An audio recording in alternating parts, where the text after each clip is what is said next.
YHWH, what is the latest news on the war in Iran related to Persia, Elam, Edom for the last days? That is the question brought to the text. The first drawn word is Psalm 90, verse 14. O satisfy us early with your goodness, that we may rejoice and be glad all our days. That verse is affirmative. It asks for early goodness, so that gladness reaches through all the days. The question asks about war. The first word is a covenant prayer. That sets the key.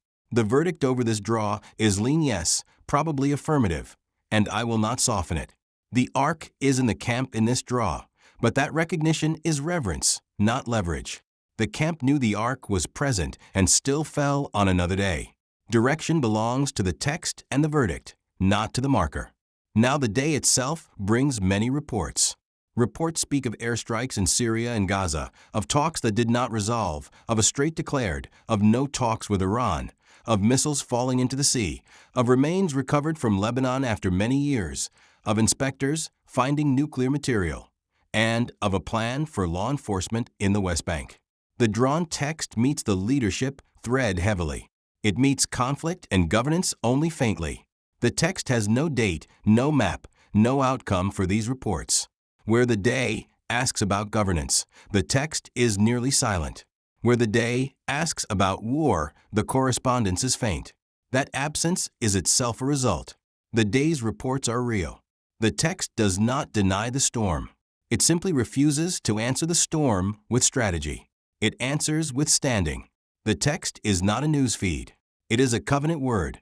John chapter 7, verse 40 is the direct anchor. Many of the people, therefore, when they heard this saying, said, Of a truth, this is the prophet. That is the draw's own word for the latest news in the last days. The news is not first a war report. It is the recognition of the prophet. The last day's question is not answered by headlines. It is answered by the presence of the prophet and by the word he gives.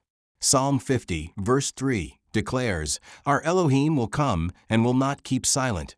A supernatural fire will devour before him, and it will be very storming all around him. Isaiah chapter 2, verse 17 says, The haughtiness of human beings will be bowed down, and the loftiness of mortal man will be made low, and YHWH alone will be exalted in that day. The war in the text is not equal powers contesting. YHWH fights for Zion. The adversaries are broken to pieces, and out of the skies he will thunder upon them. The haughtiness of man is brought low. The end is already written in the text. That is the affirmative thrust for the last days. The question names Persia, Elam, Edom. The text supplies Persia through the Persian pattern. Esther chapter 4, verse 8 records the decree at Shushan to destroy the covenant people. The answer to that decree is Nehemiah chapter 4, verse 9. Nevertheless, we made our prayer to our Elohim and set a watch against them day and night. That is the covenant response. A decree of destruction is written. An intercessor stands between the decree and the people pray and keep watch. The text does not supply a specific war dispatch. It supplies that recurring pattern. The statistical center of gravity is the triple marker of identity, inheritance, and priesthood. The drawn text carries the beloved son taken to Moriah for a consecrated offering, the Levites given as a gift for the service of the tabernacle, the appointed place guarded, the ark borne by priests, David gathering all Israel to bring the Arkansas. That is the full architecture of covenant standing. It answers the war question not with strategy, but with standing. The mathematical verdict is lean yes, probably affirmative. The claim is a strong anomaly, all gates passed. The triple marker of identity, inheritance, and priesthood is elevated to 7.34 sigma against the baseline, a statistically confirmed non-random pattern across multiple independent channels. The global anomaly is extreme, and the anomaly detection evidence is beyond the anytime valid threshold. The bias toward covenantal favor is positive, leaning yes. The confidence index crossed threshold at 83%, 6 of 6 channels active. The pattern is robust to permutation controls and survives false discovery correction. The surviving markers are the triple marker, inheritance, and priesthood. But this verdict scores the grand text against the corpus. It verifies no event. It answers nothing about this day's news. The calibration ledger is unlabeled, so the lean yes is provisional, not a certainty. Prospective replication is recommended to establish persistence. Within that affirmative word there are cautions.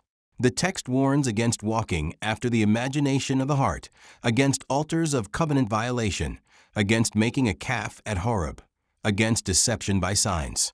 The danger in the last days is not only the external war, it is the internal altar. The same word that promises deliverance warns the covenant people not to build altars to covenant violation. The war news will not save. The covenant posture will.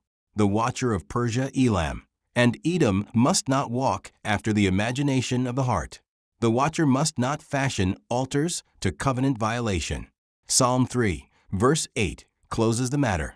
Salvation belongs to YHWH. Your sacred blessing is upon your people. That is the latest news the drawn text will carry. The prophet is recognized. The day of YHWH comes with fire and storm. The haughty are bowed down. The covenant people are called to prayer and watchfulness. Salvation belongs to YHWH. The text supplies no oracle against Elam or Edom by name, and no timetable. That is the honest limitation. It supplies the appointed season and the covenant posture, not a war dispatch. So the answer to the question is plain. Rejoice early in his goodness and set a watch. The war belongs to YHWH, and the blessing belongs to his people. That is the latest news the text will certify, and it is enough. The lead verses drawn in this altar of reception session were Psalms chapter 90, verse 14, Psalms chapter 50, verse 3, Matthew chapter 13, verse 36, Daniel chapter 6, verse 18, John chapter 7, verse 40, Deuteronomy chapter 7, verse 17. 94 further verses were drawn in this session. This concludes today's interpretation at the altar of